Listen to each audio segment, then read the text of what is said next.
దేవునికి మహిమ కలుగునుగాక. క్రీస్తునందు గౌరవనీయులు, సభాధ్యక్షులు, సీనియర్ సంఘ కాపరి reverend are Anil Kumar Samuel గారికి మరియు రెవరెండ్ జీవన్ పాస్టర్ గారికి శుభాకాంక్షలు అందజేసినటువంటి పెద్దలకు మరియు సిసి సంఘ కమిటీ ప్రెసిడెంట్ అయినటువంటి ఏడి లింకన్ గారికి, సెక్రటరీ విల్సన్ గారికి మరియు ఈ యొక్క సంఘ వార్షికోత్సవ కమిటీ చైర్మన్ కందుకూరి రాజారావు గారికి మరియు బొరుసు జయకుమార్ గారికి, విచ్చేసినటువంటి సంఘ కాపరులకందరికీ శక్తిగల యేసు నామమున మీకందరికీ వందనాలు తెలియజేస్తుంటున్నాను. ఇందాక గ్రీటింగ్స్ తెలియజేసిన వారు చాలా చక్కగా తెలియజేశారు. నేను ఒక చిన్న 2 మాటలు తెలియజేయాలనుకుంటున్నాను. మిషనరీల యొక్క దర్శనాన్ని కొనసాగించటంలో సంఘము బాధ్యత వహించాలి. ఎందుకంటే ఆనాడు మన స్థితి, మనము పూర్వపు స్థితి రాకముందు ఒక పూర్వపు స్థితి మనకు ఉండేది. అంటరానితనంలో, బానిసత్వంలో ఉన్నటువంటి మనలకు మిషనరీలు యేసయ్యను పరిచయం చేసి మన స్థితిని మార్చటం జరిగింది. కానీ ఈనాడు మనము ఆ మిషనరీల యొక్క దర్శనాన్ని జ్ఞాపకం చేసుకుంటున్నామా? సంఘ సభ్యులుగా, సంఘాలుగా మిషనరీల దర్శనాన్ని ప్రతి సంఘము జ్ఞాపకం ఉంచుకోవాలి. మనము ఒక స్టేజ్ నుంచి ఒక స్టేజ్కి మిషనరీలు పరిచయం చేశారు. ఆనాడు మా జైనన్న చెప్పేవాడు, మిషనరీలు రాకముందు ఈ యొక్క క్రైస్తవుల పరిస్థితి, అంటే దళితుల పరిస్థితి ఏ విధంగా ఉంది అంటే, ముందు నుయ్యి వెనుక చీపిరి, అంటే మన బాటలో కూడా నడవలేని స్థితిలో మన స్థితి ఉన్నది. కానీ మన స్థితిని మార్చినటువంటి వ్యక్తులు మిషనరీలు. మనకు కావలసినటువంటి అన్ని రకాల సదుపాయాలు మిషనరీలు కల్పించారు. విద్యా సంస్థలేమి, చర్చిలేమి, బతకడానికి అయ్యా మాకు కూలీలు ఇవ్వటం లేదు, పొలాలలో కూలీలు రావటం లేదంటే పొలాలు కొనిచ్చి యజమానులుగా మనల్ని తయారు చేశారు. ఇవన్నీ మిషన్లు తయారు చేశారు. అయ్యా నాకు కార్పెంటర్ పని అంటే కార్పెంటర్ స్కూల్స్ తయారు చేశారు. ఈ విధంగా బతకడానికి కావలసిన ప్రతిదీ మిషనరీలు, ఆత్మీయ జీవితమే కాకుండా ఇవన్నీ కూడా మిషనరీలు అందించారు. ఈనాడు సంఘాలుగా మనము సువార్థీకరణే ముందు పెట్టుకున్నాం, కానీ మిషనరీల దర్శనంలో విద్యా సంస్థలు ఇవన్నిటిని కూడా మనము మర్చిపోతుంటున్నాం.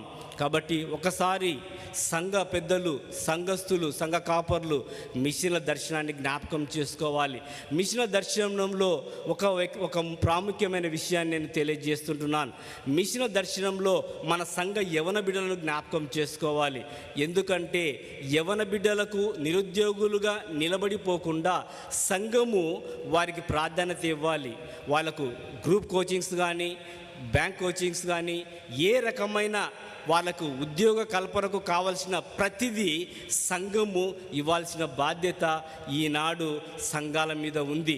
ఎందుకంటే మన వ్యక్తి పలానా గవర్నమెంట్ పరిధిలో ఉండాలి, మన వ్యక్తి, మన బిడ్డ, మన సంఘ బిడ్డ కలెక్టర్లు కావాలి, ఎంఆర్ఓలు కావాలి, పొలిటీషియన్స్ కావాలి.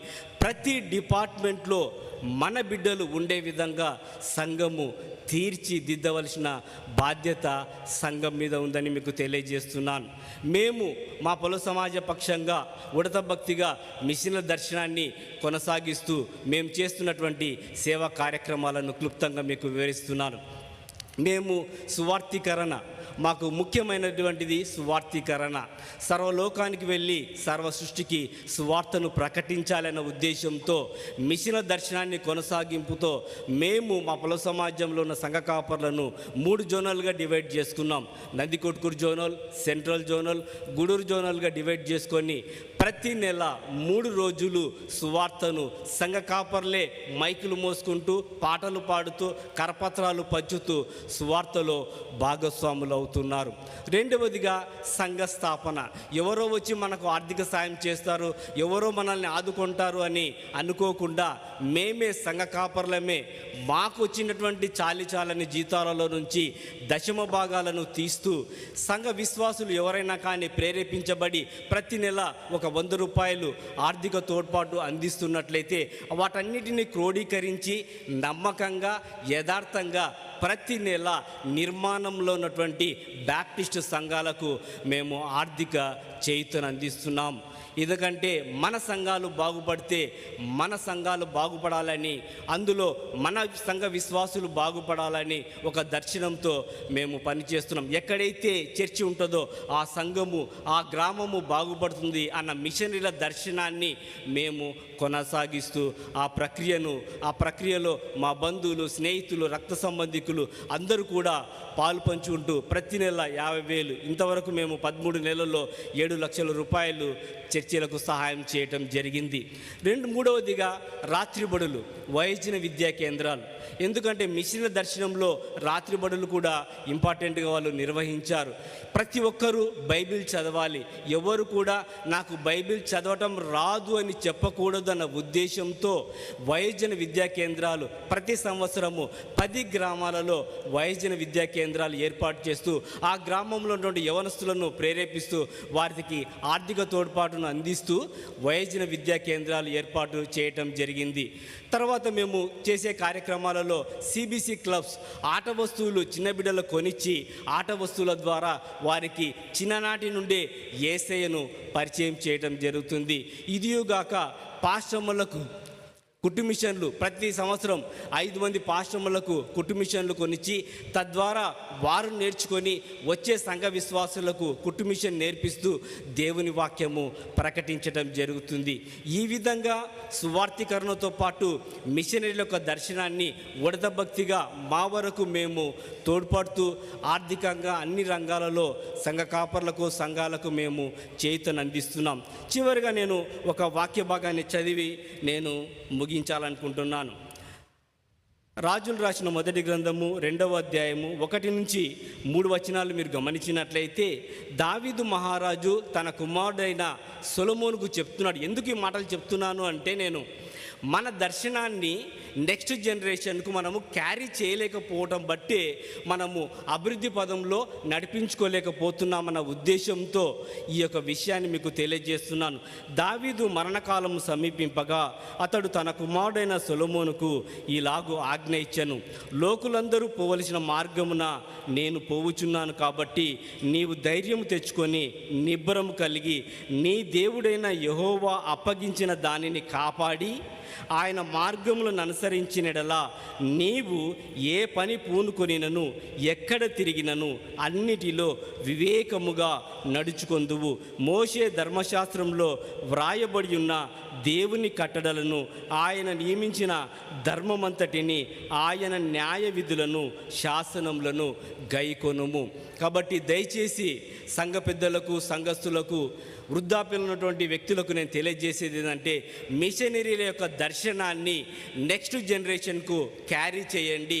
తద్వారా మిషన్ల దర్శనాన్ని కొనసాగింపులో వారి భాగస్వామ్యం ఉంటుందని మీకు అందరికీ తెలియజేస్తున్నాను. అంతేకాకుండా దేవుడు యోషువతో కూడా చెప్తున్నాడు, యోషువా నీవు నిబ్బరం కలిగి ధైర్యంగా ఉండు, ఈ యొక్క ధర్మశాస్త్రంని నిరంతరము ధ్యానం చేయి, అప్పుడు నువ్వు చక్కగా ప్రవర్తిస్తావు, వర్ధిల్లుతావు, విస్తరిస్తావు, ఆశీర్వదించబడతావని దేవుని వాక్యంతో దేవుడు యోషువతో సెలవిస్తున్నాడు. కాబట్టి మిషన్ దర్శనాన్ని సంఘ పెద్దలుగా యవనస్తులకు క్యారీ చేయండి, యవనస్తులను పట్టుకోండి, యవనస్తులను దేవుని యొక్క బాటలో మీరు నడిపించాలని నేను కోరుకుంటున్నాను. చివరిగా నేను ముగిస్తున్నాను. ఇక్కడ ఈ సంఘంలో మా జై నాయన గారు అయినటువంటి రెవరెండ్ ఎస్బి శామ్యుల్ గారు పాస్టర్గా పనిచేసిన ఈ సంఘంలో, అంతేకాకుండా మా నాన్నగారు యవనస్తుల కూడిక తయారు చేయడంలో, బీవైఎఫ్ తయారు చేయడంలో ఆర్పి దానమయ్య, ఎన్ దేవసాయం గారు, వారితో పాటు బీవైఎఫ్ తయారు చేయడంలో మా నాన్నగారు కూడా ఒకరుగా ఉంటున్నందుకు ఆ సంఘంలో నిలబడి నేను మాట్లాడటకు దేవుడిచ్చినటువంటి ఈ ధన్యతను బట్టి దేవాతి దేవునికి వందనాలు తెలియజేస్తూ, మరొకసారి దేవుని దర్శనాన్ని తల్లి సంఘమైనటువంటి కోల్ సెంటినియల్ తెలుగు బ్యాప్టిస్ట్ సంఘము అందరికీ, మిగతా సంఘాలకన్నిటికీ మాదిరికరంగా నిలబడాలని, అంతేకాకుండా సంఘాలను విస్తరించటంలో మిగతా పొల సమాజంలో ఉన్నటువంటి ప్రతి బ్యాప్టిస్ట్ సంఘాన్ని ఆదుకోవటంలో కూడా తల్లి బాధ్యత మీరు వహించాలని నేను కోరుకుంటున్నాను. ఎందుకంటే ఎన్నో వార్షికోత్సవాలు ఎన్నో సంఘాలలో జరుగుతున్నాయి, కానీ పుల సమాజంలో ఉన్నటువంటి బ్యాప్టిస్ట్ సంఘ కాపలను జ్ఞాపకం చేసుకోవటంలో తల్లి సంఘమైన Colt Centennial Telugu Baptist Church మాత్రమే ఈ యొక్క బ్యాప్టిస్ట్ సంఘాలను జ్ఞాపకం చేసుకుంటున్నందుకు వారికి ప్రత్యేకమైన ధన్యవాదాలు తెలియజేస్తూ దేవుడు మిమ్మల్ని సంఘ బిడ్డలను సంఘస్థులందరినీ దీవించి ఆశీర్వదించునుగాక. Thank you.